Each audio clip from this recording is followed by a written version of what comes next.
This video is on using Navigate Staff to assist students with their academic plan. Once you have one of your students pulled up, you're going to choose this tab right here, Academic Plan. That's going to load the terms and load any plans that are currently existing. It takes a minute.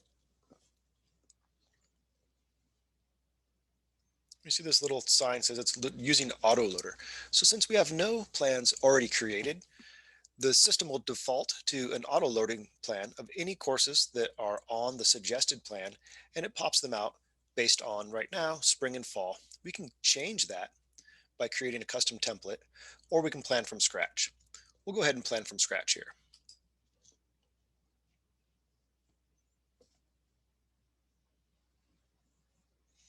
So now we see the Health Psychology BS has these courses as the suggested courses to take. So some of them, choose any course, that's just a general elective to reach 180 credits. Other times we've got these two classes listed, or a single class, or choose from this group. So this group is a section of classes. All of those are courses that we want to be able to kind of play with and schedule out for the student. So my first step is going to go ahead and add a new term. Once I add a new term, I'm going to add spring quarter of 2021. So I've got winter and spring listed here. Now we're going to go ahead and fill in what courses we think the student should take in winter. We want to suggest certain courses. This is not a requirement. This is just us suggesting a class. So I'm going to go ahead and suggest that the student take Psych 100, drag it over, drop it into the term. And then also Psych 231, but I think we'll suggest that for spring. CSBS 320, that's another course I'm going to suggest in the spring. And you see, it has a little warning sign. That means that there's something with this class. If I hover over it, it says that it has a requisite issue. That doesn't mean that there's an issue with the student not taking a prerequisite. It's that this course has either a prerequisite or a co-requisite requirement. If I click View Details, we see what the prerequisite is. It gives you the description of the course, and it also says that this has to be taken, one from this group. So taking one of those courses will satisfy the prerequisite. The student may have already done that. This will always show up in the planning because we're able to plan years out. And so we always have it lined up just to let us know that there is some sort of a requisite for that course. We also have choose any course. This is just take a class to fulfill the 180 credits. So I'm going to go ahead and put that in as a placeholder. It shows that you need to take a course, right, to fill out that term. We also have these other courses we can choose that we recommend. Take one of these is recommended out of this group. We can pull one of those in. We can also pick from this group. There's two classes in here. We'll pull one of these across, drop it in. And once we've got a course or a schedule that we suggest, right? So right now we've just got two classes here, three classes here, 11 credits, potentially more because some of these any courses are larger credits. Let's go ahead and add one more up here.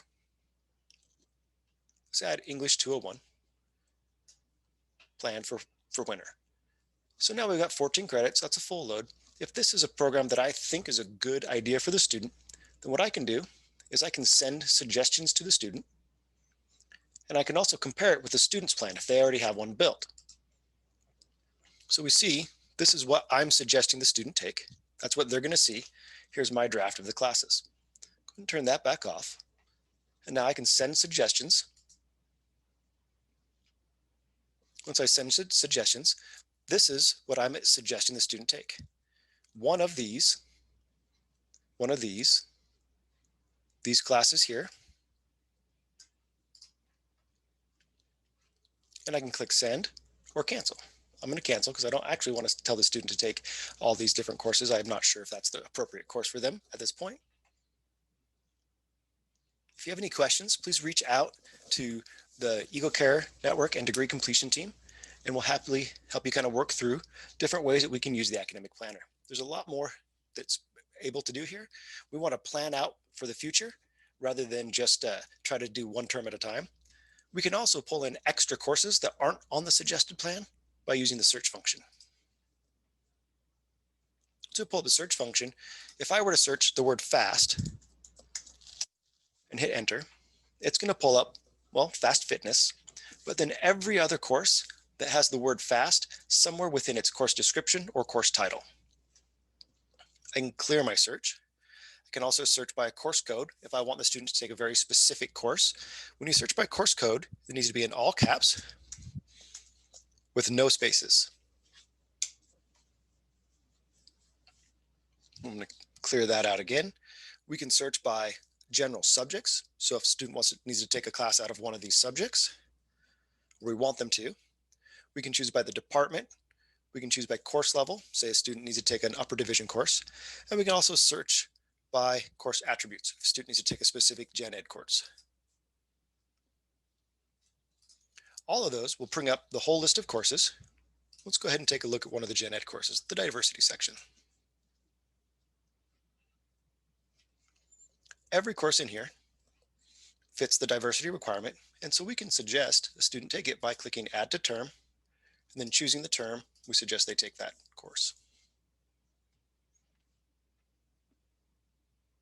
So you see, now it's dropped in right here, and that's our suggestion for the student. Again, if you have any questions, please let us know. Take care.